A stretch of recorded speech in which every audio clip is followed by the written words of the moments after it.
The writer who chose exile over silence, he signed his name at the bottom, knowing it would erase everything he had built. Émile Zola sat in his Paris study on the night of January 12th, 1898. The letter before him ran 4,000 words, 13 accusations. Each paragraph opened with the same 2 words. Each one named a government official. Each one used the word corrupt. The letter would appear on the front page of L'Aurore the next morning. By evening, half of France would call him a traitor. He was 57 years old. Wealthy, famous across Europe. His novels had survived censorship trials and public outrage. His name opened doors in ministries, in theaters, in salons, where younger writers studied his sentences like texts. He had spent 30 years building a reputation that could not be destroyed by opinion. He was about to prove himself wrong.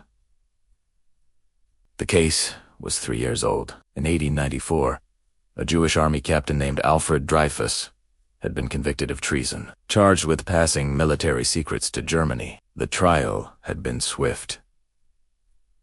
The evidence sealed, Dreyfus was stripped of his rank in a public ceremony, sent to Devil's Island, left to die. The newspapers had called it justice. France had moved on. Zola had not moved on. For months, he had been reading documents, meeting sources in cafes, following contradictions, tracking names. What he found was not incompetence. It was design. Evidence forged by military officers. Handwriting analysis falsified. A second suspect, a man named Esterhazy, quietly acquitted weeks earlier. The army had protected itself. Dreyfus remained on the island. Zola could have written an essay, could have raised questions in a journal, could have used his influence to request a quiet review. That would have been intelligent. Safe. He chose otherwise. The letter was addressed to the President of France. It did not request. It did not suggest. It accused, by name, with specificity. It used the word betrayal. It called the military court criminal. It was not literature. It was war. His wife had asked him to reconsider. His publisher had warned him the government would retaliate. His closest friends had told him this was not his fight, that Dreyfus was a stranger, that the military would crush him. Zola had listened to all of it. Then he signed the letter, handed it to the courier, went upstairs, slept. The next morning, L'Aurore sold 300,000 copies. By noon, crowds had gathered outside Zola's home on Rue de Bruxelles. Some were cheering, most were not. Rocks shattered the ground floor windows. Letters began arriving by the dozen, then by the 100. Traitor. Disgrace. Enemy of France. Anti-Semitic newspapers published cartoons depicting Zola as a serpent coiled around the flag, as a demon whispering poison, as a foreign agent bought with gold. Nationalist groups organized protests. One crowd burned an effigy in the Place de la République. The government moved within 2 weeks. On February 7th, 1898, the Minister of War filed charges, not for lying, for criminal libel, for insulting the military. The distinction mattered. The trial would not examine whether Zola's accusations were true. It would examine whether he had the right to make them. The trial opened February 23rd. The courtroom was packed. Nationalists filled the gallery. They shouted as Zola entered, called him traitor. Worse. His lawyer attempted to present evidence supporting Dreyfus. Documents, expert testimony, proof of forgery. The judge ruled it all inadmissible. The trial was not about Dreyfus. It was about Zola's words.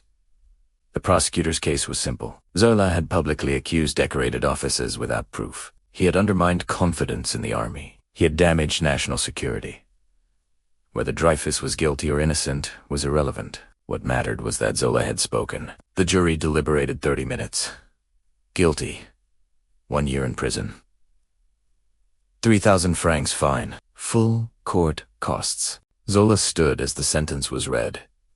Did not react. Left through a side exit to avoid the crowds. His lawyers filed an appeal immediately. 3 months later, the conviction was overturned on procedure. A new trial was set for July 18th. His lawyer met with him, told him the outcome would not change. that the second jury would convict just as quickly, that the appeals process could take years, that during those years, Zola would be vulnerable. Not just to the courts, to the street. Zola asked what he should do. His lawyer told him to leave France on the evening of July 18th, 1898, hours before the second trial was scheduled. Émile Zola boarded a night train to Calais, traveled under a false name, carried one bag, told almost no one, not his children, not his colleagues. He crossed the channel before dawn. He disappeared into London. He rented a room in Wimbledon under the name M. Pascal, paid in advance, kept the curtains closed, wrote letters to his wife in code, avoided French newspapers, walked unfamiliar streets in borrowed clothes. He was one of the most recognizable faces in Europe. In London, no one knew him. The days moved slowly. He woke before dawn most mornings, sat at a small desk, facing a window overlooking a narrow street. Tried to write. The words came differently now, heavier. He had always written with momentum, with certainty. In London, he wrote in fragments, started sentences, stopped, started again. He began a novel about exile, about a man who loses his name. Wrote 30 pages. Stop. The distance between what he wanted to say and what he could say felt too wide. Some mornings he walked along the Thames, watched the river, watched workers loading ships, watched merchants opening shops. None of them knew who he was. None cared. In Paris, his name had been in every newspaper. Here, he was invisible. He told himself it was freedom. It felt like erasure. The isolation pressed on him in ways he had not anticipated. In Paris, even when working alone, he had felt connected.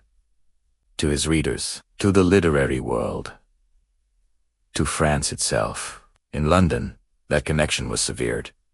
He was writing into silence, speaking to no one. He began to notice small things, the way English shopkeepers looked past him, the way conversations stopped when he approached, not because they recognized him, because they did not. He had become background, a middle-aged foreigner in borrowed clothes, unimportant, forgettable. Some afternoons he sat in parks, watched English families, children playing, couples walking. The ordinariness of it felt strange, foreign. These people had no idea what was happening in France, had no opinion on military corruption, on justice. Their lives continued without reference to any of it, and beyond that. French newspapers arrived 3 days late. He read them alone in his room. The second trial had proceeded without him. Convicted in absentia. Same sentence. Same fine. An arrest warrant was issued. His books were removed from military libraries. His name stripped from honors. Schools stopped teaching his novels. Bookstores selling his work were vandalized. One paper published his home address with the headline, "Traitor lives here." He read these reports, sitting on the edge of his bed. Folded the papers, placed them in a drawer.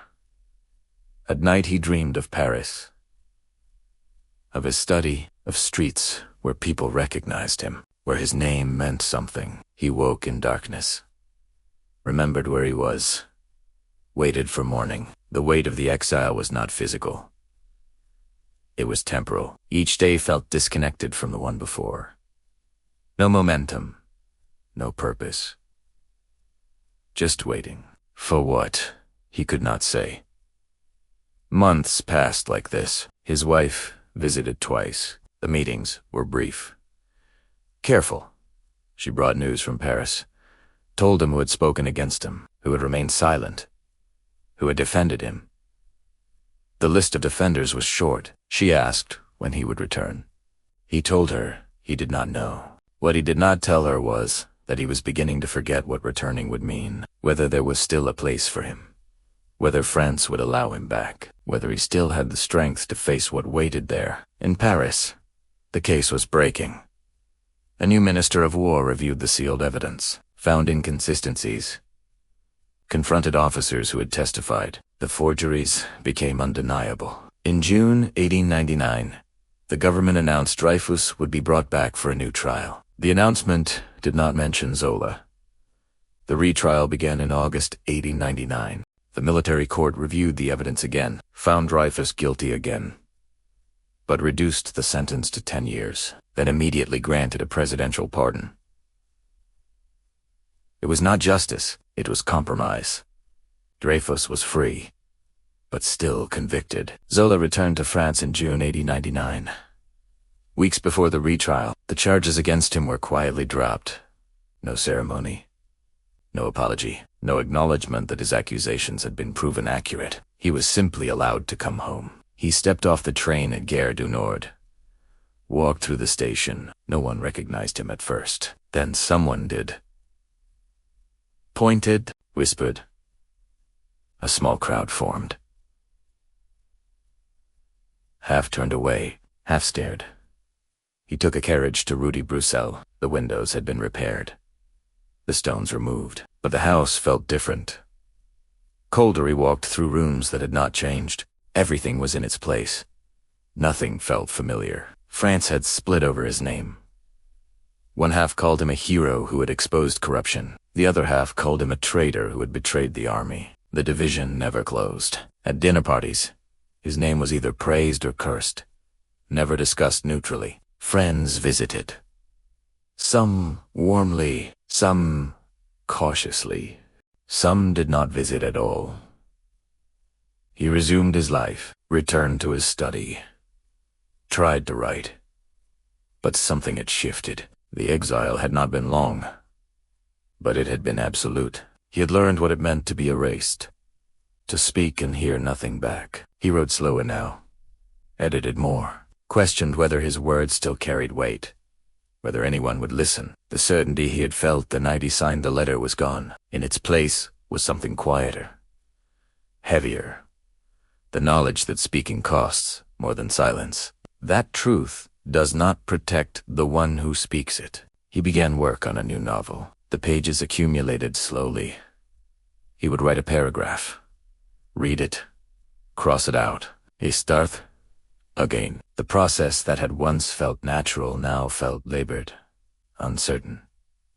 He told friends he was working, told his publisher the manuscript was progressing, but privately, he wondered if he had anything left to say. If anyone would listen, if he did. The years after his return were productive on paper. He published, he attended events. He maintained his position in literary circles, but something fundamental had changed. The confidence that had driven him for 3 decades had fractured. He had proven that one voice could force a nation to confront itself. He had also proven what that voice would cost. Dreyfus was fully exonerated in 1906. 12 years after the first conviction, the military annulled the verdict, restored his rank, awarded him the Legion of Honor. By then, Zola had been dead for 4 years. On the evening of September 28, 1902, Émile Zola returned to his Paris apartment after the summer. The weather had turned cold. He asked his wife to have a fire lit in the bedroom. The next morning, servants found them both unconscious. His wife survived. Zola did not. Carbon monoxide poisoning. The chimney had been blocked during the night. Workers had been repairing the roof the week before. One had covered the opening with a metal sheet to prevent rain damage. He had forgotten to remove it. The investigation concluded it was an accident. Some believed it was negligence. Some believed it was murder. A nationalist journalist wrote years later that a roofer had confessed on his deathbed to blocking the chimney deliberately. The confession was never verified. No charges were filed. No one was held responsible. 6 years later, on June 4th, 1908, Zola's remains were transferred to the Pantheon, the building where France buried its greatest citizens. The ceremony was attended by ministers, military officers, thousands of citizens. Alfred Dreyfus stood in the front row. As the coffin was carried inside, a man stepped forward from the crowd, raised a pistol, fired twice. One bullet struck Dreyfus in the arm. The other missed. Even at the moment of final honor, the cost followed. The gunman was arrested, tried, acquitted. The jury ruled he had acted out of patriotic passion. No punishment was given. Zola's letter had changed France, forced a confrontation with institutional corruption, became a text studied in schools, quoted in speeches about courage, printed in anthologies, taught as an example of what one voice could accomplish. But it had not protected the man who wrote it. He had spent 11 months in exile, lost his security, returned to a country that no longer trusted him, learned what it meant to speak and hear silence. When the case was finally resolved, it was resolved without him. He had written the words that broke the case open. He did not live to see justice finished. The letter had cost him his peace, his safety, his belief that truth would be enough. France eventually honored him, built monuments, placed his name in marble. But the honor came after the damage. After the exile, after the death.